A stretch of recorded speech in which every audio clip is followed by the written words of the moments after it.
গুৰুত্বপূৰ্ণ খবৰ ভয়ংকৰ আক্ৰমণৰ ঘটনা সংঘটিত হৈছে দ্য নিউজ প্লাছৰ সাংবাদিকক ভয়ংকৰ আক্ৰমণ কৰিছে এইবাৰ দুৰ্বৃত্তই বাতৰি সংগ্ৰহ কৰিবলৈ গৈছিল মুস্তাফা কামাল নামৰ সাংবাদিকগৰাকীয়ে তিনি সময়তে ভয়ংকৰ আক্ৰমণৰ ঘটনা সংঘটিত হৈছে ভয়ংকৰ আক্ৰমণ কৰিছে দুৰ্বৃত্তই ভয়ংকৰ আক্ৰমণ কৰিছে দ্য নিউজ প্লাছৰ সাংবাদিক মুস্তাফা কামালক ভয়ংকৰ আক্ৰমণ কৰিছে দুৰ্বৃত্তই বাতৰি সংগ্ৰহ কৰিবলৈ যোৱা সময়তে এই ঘটনা সংঘটিত হৈছে বুলি ইতিমধ্যে জানিব পৰা গৈছে আৰু লগতে উল্লেখ কৰিব লাগিব দুষ্কৃতিকাৰীয়ে সাংবাদিকৰ কেমেৰাও ভাঙি পেলাইছে এক হাহাকাৰ উত্তপ্ত পৰিৱেশে বিৰাজ কৰা পৰিলক্ষিত হৈছে আমি দৃশ্যাংশ দেখুৱাই কৈছো আৰু এইদৰে নগাঁৱৰ হৈবৰগাঁৱৰ সাংবাদিক দ্য নিউজ প্লাছৰ সাংবাদিকক আক্ৰমণ কৰিছে দুৰ্বৃত্তই হৈবৰগাঁৱৰ প্ৰেছ ক্লাবৰ সম্পাদক তথা দ্য নিউজ প্লাছৰ সাংবাদিক মুস্তাফা কামালক ভয়ংকৰ আক্ৰমণ কৰিছে দুৰ্বৃত্তই আৰু লগতে আটাইকেইগৰাকী ড্ৰাগছ সৰবৰাহকাৰী বুলি ইতিমধ্যে জানিব পৰা গৈছে ড্ৰাগছৰ বিৰুদ্ধে কঠোৰ স্থিতি গ্ৰহণ কৰি ৰাখিছিল স্থানীয় হৈবৰগাঁও প্ৰেছ ক্লাবে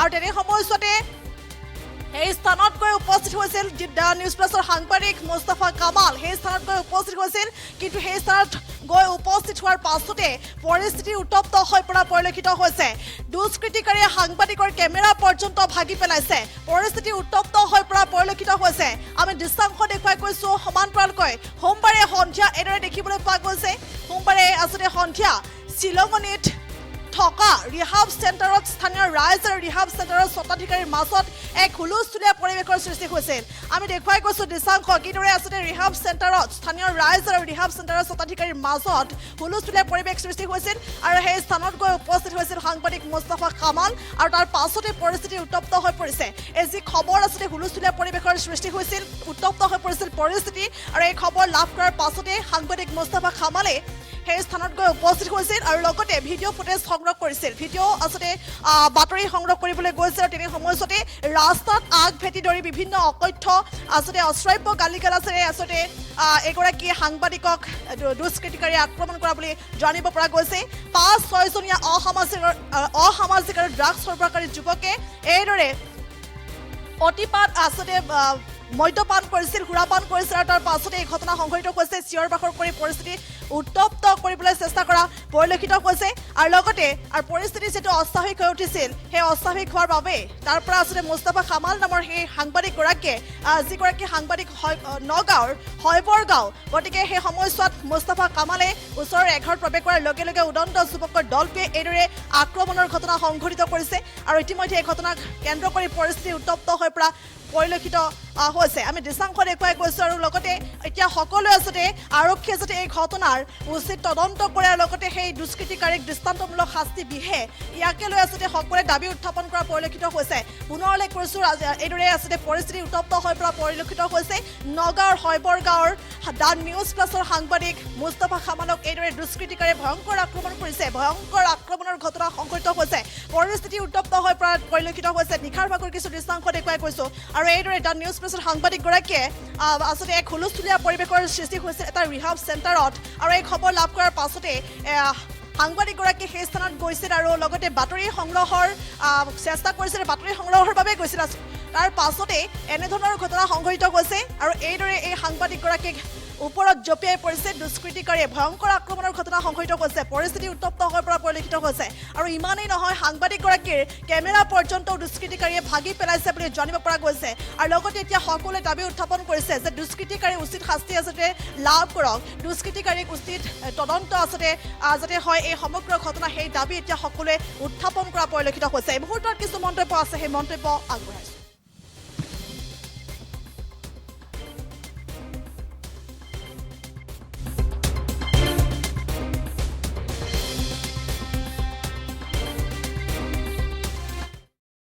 সাংবাদিকসকলৰ বিৰুদ্ধে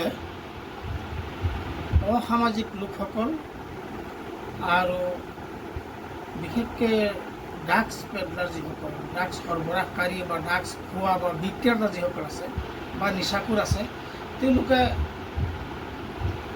মাজে মাজে অপমান কৰাটো বিনা দুখত এনজাম দিয়াটো এইটো স্বাভাৱিক কথাত পৰিণত হৈছে বিভিন্ন সময়ত বিভিন্ন ঠাইত বিভিন্ন স্থানৰ সাংবাদিকসকলৰ বিৰুদ্ধে এনেকুৱা অভিযোগ অহাটো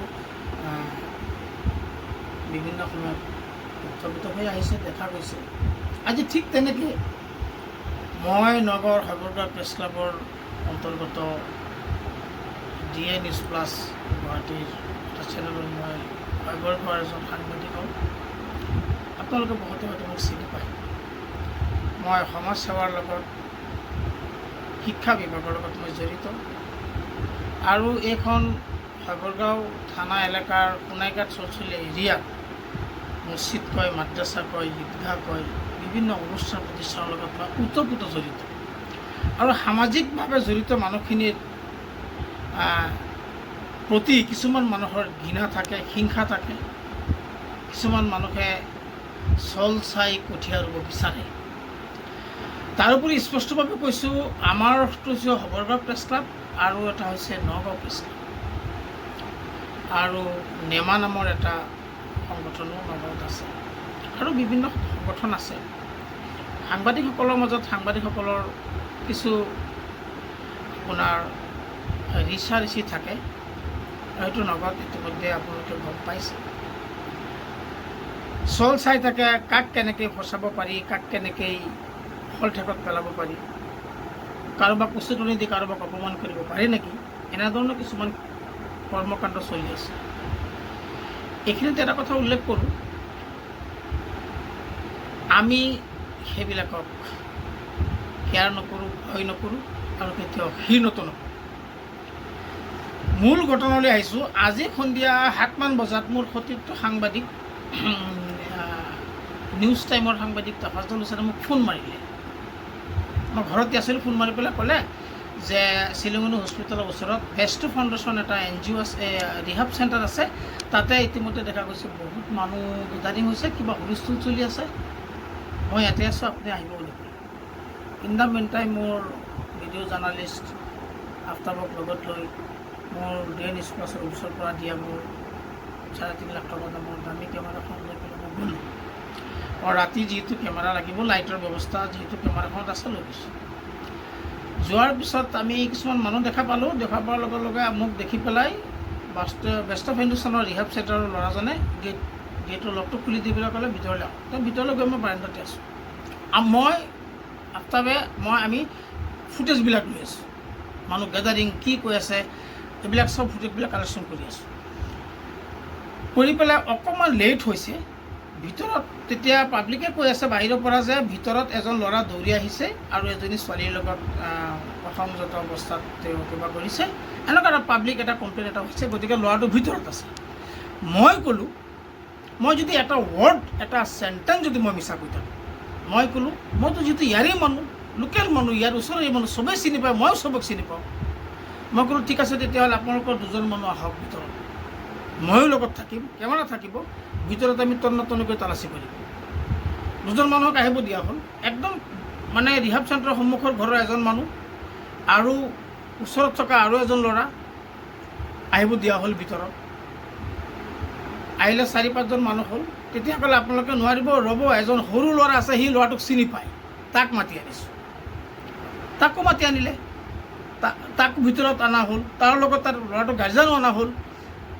ভিতৰত মই অলপ জেগা প্ৰৱেশ কৰিছোঁ, বাকীখিনি মই প্ৰৱেশ কৰা নাই। লোকেল মানুহখিনিক কৈছোঁ আপোনালোকে নিজেই গোটেই বস্তুটো চাই লওক, পোৱা যায় নেকি, পালেই কিন্তু কেমেৰা আমি মাৰিম। ভিতৰত পাই পেলাই ভিতৰত গৈ পেলাই গোটেইখিনি চালি চালে ল'ৰাটো ভিতৰত নাই। পিছফালে যোৱা মই অৱশ্যে লক্ষ্য কৰিছোঁ, পিছফালে যাবলগীয়া নাই, কাৰণ মস্ত ৱাল মৰা আছে।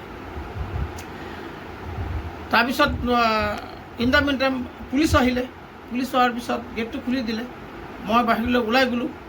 অলপ ঘণ্টা সময়ৰ পিছতেই আমাৰ ৰূপহী কলেজৰ সন্মানীয় প্ৰবক্তা জাকাৰিয়া ছাৰ আহিছে। গেটৰ মুখত যেতিয়া আহি পেলাই ৰৈ আছে, মই দেখি পেলাই ক'লোঁ যে জাকাৰিয়া ছাৰক আহিব দিয়া, ছাৰ মানুহ আহিব, ভিতৰত আহিব দিয়া। জাকাৰিয়া ছাৰ আহিলে। জাকাৰিয়া ছাৰ ভিতৰত অহাৰ কাৰণটো হ'ল, মই ভাবিলোঁ যে CC কেমেৰা চেক কৰক ল'ৰাটো সোমাইছে নেকি। সিহঁতৰ নিজৰ CC আছে, CCটো মই চেক কৰিব দিওঁ। জাকাৰিয়া ছাৰ চেক কৰি আছে, ময়ো হেল্প কৰি আছোঁ। পিছত আৰক্ষী আহিল। বাহিৰতকৈ হুলস্থুল হ'ল, বাহিৰৰ গোটেইখিনি কথা আমি গম পোৱা নাই। হুলস্থুল হোৱাৰ পিছত মই ভিতৰত অলপ সময় লেট হৈ গ'ল। CCটো চাওঁতে আকৌ লেট হৈ গ'ল। ভিতৰত লেট হোৱাৰ কাৰণে বাহিৰৰ পৰা 2-এজন মানুহ, যিসকল ড্ৰাগছত জড়িত, মদ খাই, গাঞ্জাখোৰ, অসামাজিক মানুহ 2-4টা মানুহে কেইটামান ল'ৰাক মানে পিঙাই দিলে, জোকাই দিলে, তেওঁলোকক মানে উচতনি দি দিলে যে সাংবাদিকৰ ভিতৰত ইমান দেৰি কৰিছে, সিহঁত চাগে ফিটিং হৈ গ'ল, এনেকুৱা এটা অদ্ভুত কথা এটা উলিয়াই দিলে আৰু উত্তেজিত মানুহখিনিক এই কথাটো যেতিয়া মানে বাহিৰত ভাইৰেল কৰি দিলে আৰু এটা হুলস্থুল আৰম্ভ কিন্তু আমি এটা মাৰত খাইছোঁ অথচ পাব্লিকৰ হুলস্থুল দেখি ল'ৰা যিকোনো খবৰৰ বাবে যোগাযোগ কৰক 7099017330 লগতে 7099017110 নম্বৰত।